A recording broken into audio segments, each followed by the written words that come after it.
আচ্ছা বলো তো 70 ডিগ্রি সেন্টিগ্রেড তাপমাত্রায় বায়ুতে শব্দের বেগ কত?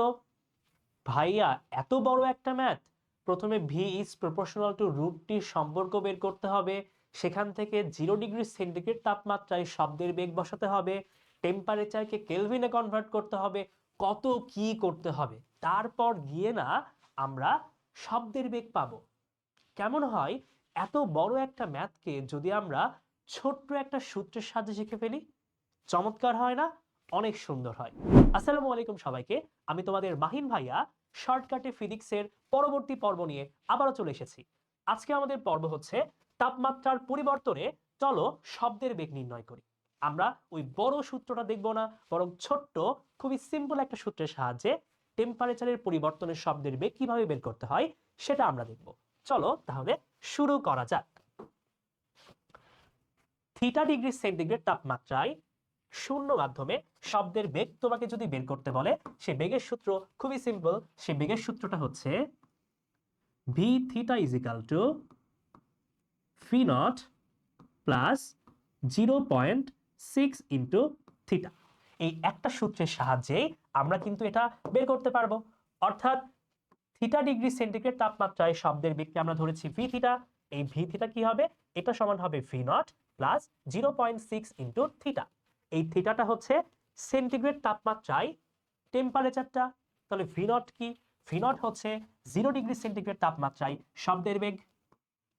এই ভি নটটা কি? ভি নট হচ্ছে 0 ডিগ্রি সেন্টিগ্রেড তাপমাত্রায় 0 ডিগ্রি সেন্টিগ্রেড তাপমাত্রায় শূন্য স্থানে শব্দের বেগ। শব্দের বেগ। আর এটাকে আমরা নরমালি কত ধরি? আমরা 330 ধরতে পারি। ঠিক আছে, 330, 332 দুটাই ধরা হয়, ধরলেই হলো, কোনো সমস্যা নেই। ওকে, তাহলে আমাদের সূত্রটা আরেকবার দেখে নিই। V theta is equal to V naught plus 0.6 theta. চলো তাহলে এখান থেকে আমরা একটা ম্যাথ করে ফেলি। প্রশ্নে কি বলেছে দেখো, প্রশ্নে বলেছে 30 ডিগ্রি সেন্টিগ্রেড তাপমাত্রায় বায়ুতে শব্দের বেগ নির্ণয় করো। চলো আমরা সূত্রে জাস্ট মান বসিয়ে দিব, তাহলেই কিন্তু কাজ শেষ। আমাদের সূত্রটা কি ছিল? আমাদের সূত্র ছিল V theta is equal to V naught plus 0.6 into theta. মানগুলো বসিয়ে দাও। 0 ডিগ্রি সেন্টিগ্রেড তাপমাত্রায় শব্দের বেগ আমরা 330 ব্যবহার করতে পারি, তাহলে 330 ব্যবহার করো প্লাস 0.6, আর থিটা কি? ডিগ্রি সেন্টিগ্রেড তাপমাত্রায় টেম্পারেচার।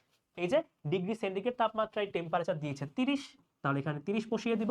এখান থেকে আমাদের যেই উত্তরটা আসবে সেটাই আমাদের অ্যান্সার। চলো বের করে ফেলি। তাহলে এটা হবে 330.6 ইন্টু 30, চলে এসেছে 348।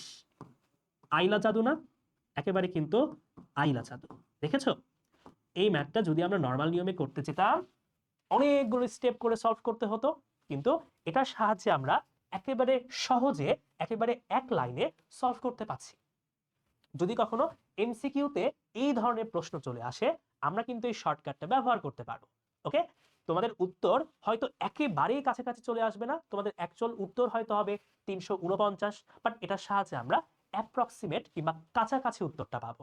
তো এটা আমরা কিন্তু এমসিকিউতে চাইলে ব্যবহার করতে পারি। আশা করছি বুঝতে পেরেছো। তাহলে তোমাদের কাজ হবে 70 ডিগ্রি সেন্টিগ্রেড তাপমাত্রায় বায়ুতে শব্দের বেগ কত এটা বের করে ফেলা। এখনই বের করে ফেলে কমেন্ট বক্সে আমাকে জানিয়ে দাও। তাহলে আজকে শর্টকাটটা আশা করছি তোমরা বুঝতে পেরেছো। আমাদের ক্লাসটা এই পর্যন্তই। দেখা হবে পরবর্তী কোনো একটা লেকচারে, পরবর্তী কোনো একটা সিরিজে, যেখানে ফিজিক্সের এমনই কোনো মজার একটা শর্টকাট নিয়ে তোমাদের সামনে চলে আসবো। সেই পর্যন্ত সবাই ভালো থাকো, সুস্থ থাকো। সবাইকে আসসালামু আলাইকুম।